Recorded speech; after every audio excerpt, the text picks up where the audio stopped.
Hi everyone, so our next video today we're going to be talking about the use of our heat sealer here. We use this heat sealer to make things like bags. We use bags a lot. We make Tyvek wallets. We also make like little snack baggies as well. So these are going to be something that either seals the sides or the edges on these items. The first and foremost thing I like to point out with these machines is that they are pretty cool to the touch. So after they've been pressed down, which conducts the heat, these machines are completely cool to the touch. What we like to use material-wise for these is Tyvek, and then also polypropylene, this other material here. This is kind of like a plastic fabric, and the Tyvek is a construction material. It's like a plasticky kind of a paper that's used as a weather barrier on homes. A lot of people also kind of use it now for things like envelopes, and I've seen the material used in other things. What I like to point out about this lovely little heat sealer here is that right on the top you'll notice there's a couple points on it where it does tend to get a little overheated. You can always tell where this is on all of our heat sealers here, and it's always right at that top point. Where you see this, that means you probably shouldn't be putting your materials here. What I want you to do is use your materials right around the middle of the machine if you're heating something up. Also, in the front of our heat sealers here, we have a dial. That dial goes from 1 all the way up to 8. And it's kind of like a timer dial, so how long that heating coil or that heating element is on as it's pressed down.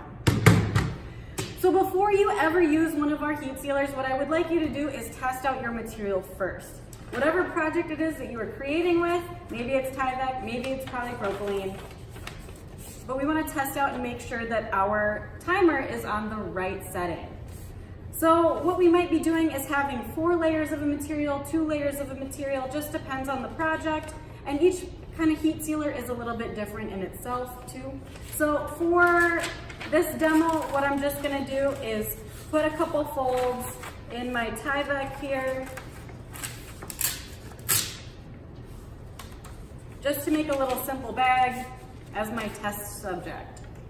I'm going to take a peek at where my timer is right now, and I'm going to set it to something a little bit on the low end, just so I can always go up from there if I need to. Again, I'm going to put my material in the middle of the bed down here, and what we're going to be looking is where we can line it up on this tan strip on the inside. You can kind of see a vague little line, a vague little seam down the middle. That's where the seam on our melted part will be. So where it seams together our material, I'm going to press down and we're going to listen for that timer beep. So that one actually looks pretty good. So we've got a nice tight bond right there. And that is just at this setting, about 4.5.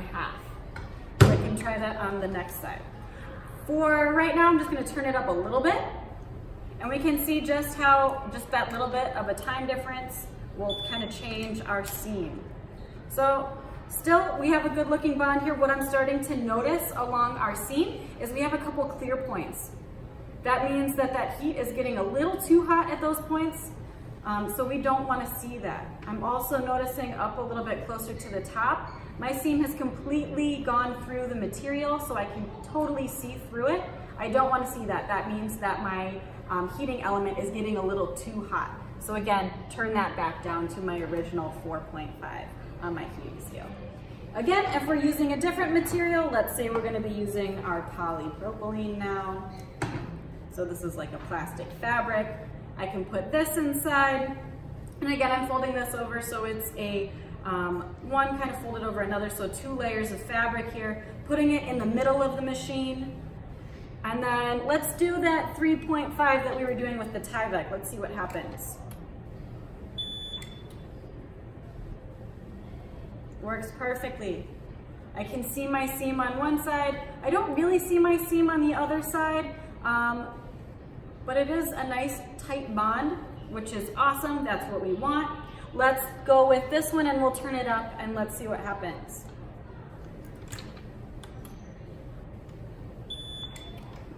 So my bond is really, really dark along this seam. Again, this is another one where I'm starting to see through it a little bit, and I don't want to see that. That would create more of a weak spot in the seam.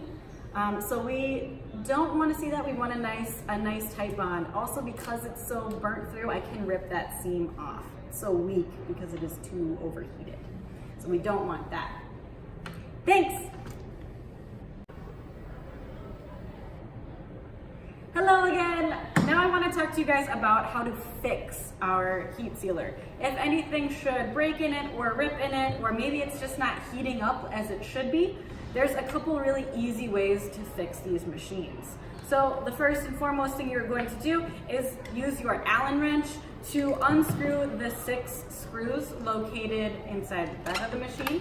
I'll hold this up so you can see those.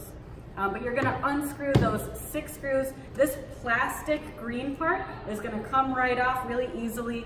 And then it's also really easy from that point to change your plastic ribbon on the top here. That kind of is the one that protects your material from the heating element itself. You can replace that. This one you'll kind of notice needs some replacing pretty soon because of those burn marks up by the top. We have kits of spare parts just in the case or the event that you might need to replace some of these pieces. We've got that protective ribbon there. These are all kept in our production lab in a bin that has all of our heat sealer parts in it. There is another little ribbon in here, and this is going to protect the machine itself, so the plastic base of the machine, from the heating element, and this is an example of the heating element here. And the way that these are all layered up is we've got our tape ribbon that goes first. From that point, the heating element locks in place. There are 2 little screws inside the machine where this would lay down. And then your protective ribbon would go over that. And from that point, we would put our green stabilizing piece back on, use our Allen screws, and tighten that bad boy back up again. Easy peasy, and that would simply fix the machine. Darius is going to show us a little bit more in depth how to fix the machine. He is going to use an Allen wrench to take out the 6 screws located on the top of the machine. And from this point, he can be able to pull back that green protective barrier along with the protective ribbon located on the top, and then take a screwdriver and loosen up the heating element, which will then unhook at the bottom of the machine as well. From that point, he removed an adhesive protective tape, and then he can peel back and put on a brand new adhesive tape. So we just trimmed it down to make it fit a little bit better, and he can grab a new heating element and screw a new heating element in place. Once that heating element is screwed back in place, he can put that protective layer inside and sandwich all the pieces back together. So putting that green piece back on top, and then grabbing his 6 screws to put back in place, and using that Allen wrench to tighten everything up.